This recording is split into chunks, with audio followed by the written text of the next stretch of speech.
story of tonight.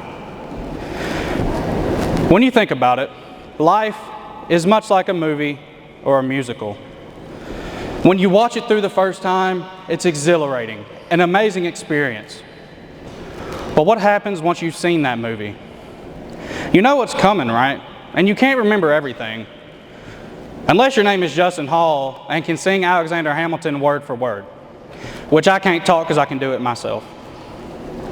But just with life, everybody has a goal. Everybody has something they're looking forward to.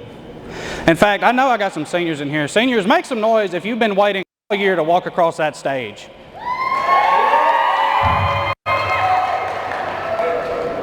And it's things like that that can pull us out of living in the moment.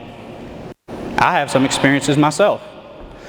Let me take you back to freshman year, where there was a bright-eyed, bushy-tailed Christopher ready to take on the world. I was doing powerlifting, and I was in the gym with some of my buddies, and we were doing our maxes because we had a competition coming up and Coach wanted to know how much we could do. So the day's done, I'm getting ready to walk out the door, and one of my buddies looks at me and goes, "Bet you can't do 405. And I looked at him and I said, "Watch me." So 405's on the bar, we walk up to it, I get under it, lift it, back up. And I was able to get it off the rack pretty easily, so I'm feeling pretty good, right? And down we go. Down, down, down. Then about halfway, my body just kind of said, "Nope." And there I was, on the floor, staring up at the ceiling. And it was in that moment that I realized that if I just thought about it, I could have saved myself a lot of embarrassment. But living in the moment is not something that simply people just do. It can be taught. And one of the best teachers that I had of that was my grandfather. Now, for those of you that didn't know my grandfather, he was one of those old men that he knew everybody. You couldn't go to Dollar General, Walmart, you couldn't even step outside without a neighbor driving by and waving at him. But he was also one of those old men that when he spoke, you knew to be quiet because what he was saying was important. And one of the things that my grandfather always did, that when I was younger, I hated.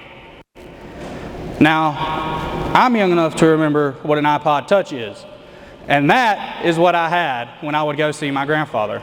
And if he ever took me fishing or he ever took me up to camp, he always took it away from me. And I was so upset because I thought he was taking away my connection to the world.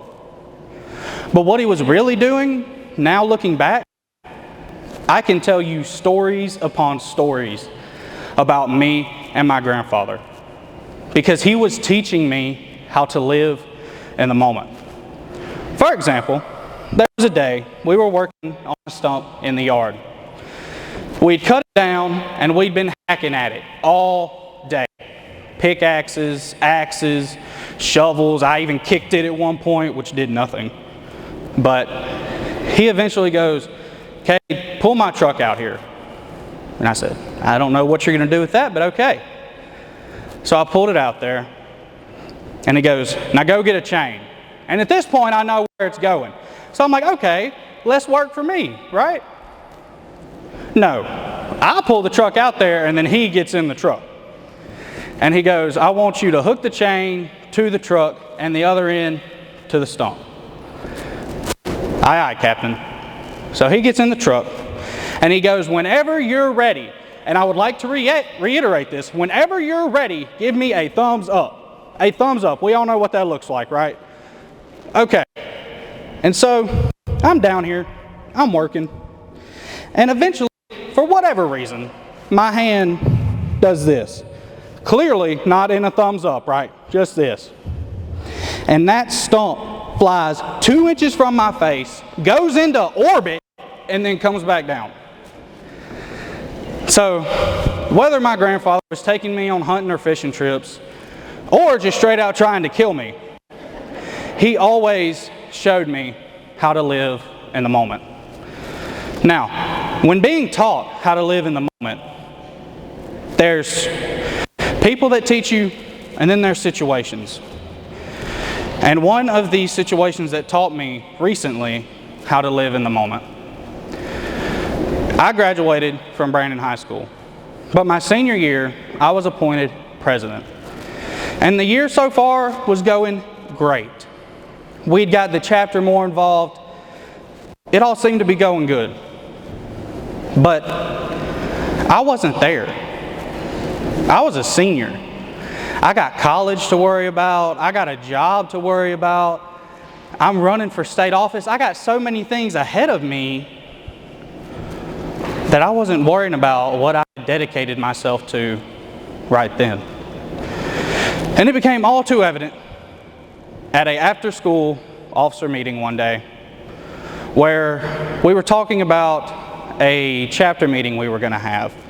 And everybody's sitting there and they're discussing, and me, the president, didn't say a word. Even when spoken to, I just kind of nodded my head, or I wasn't there. And that got the attention of my advisors. And the next day, I'm practicing for extemporaneous speaking. My advisor goes, "We need to go water the plants in the greenhouse." That's nothing new, sure. So we get up and we start walking.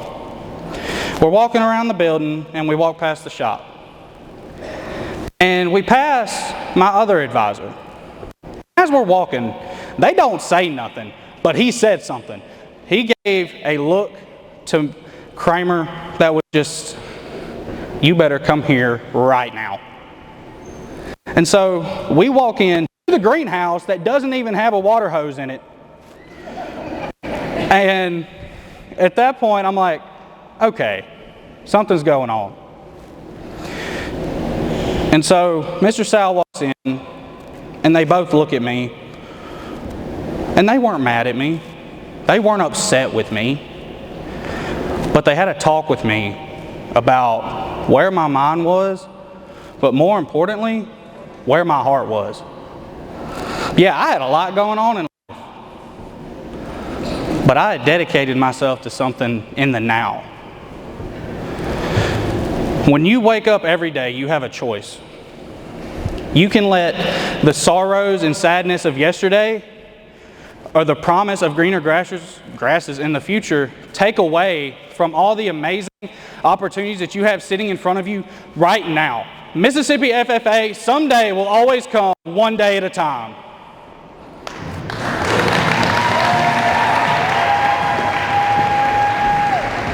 Great job, brother.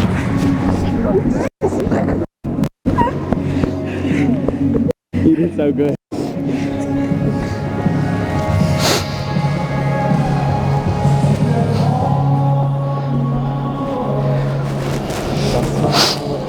Is there a motion to accept the retired address of Christopher Bradshaw? Mr. Chair. The chair recognizes Stuart Stevens from the Newton County FFA chapter. Accept the retiring address of the 2022-2023 Sentinel, Chris Bradshaw. Is there a second?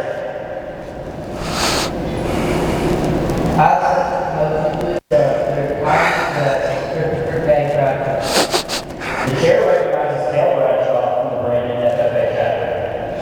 All those in favor of accepting the retired address of 2022-2023 State Sentinel, Christopher Bradshaw, say aye. Aye. All opposed, say nay. Motion passes.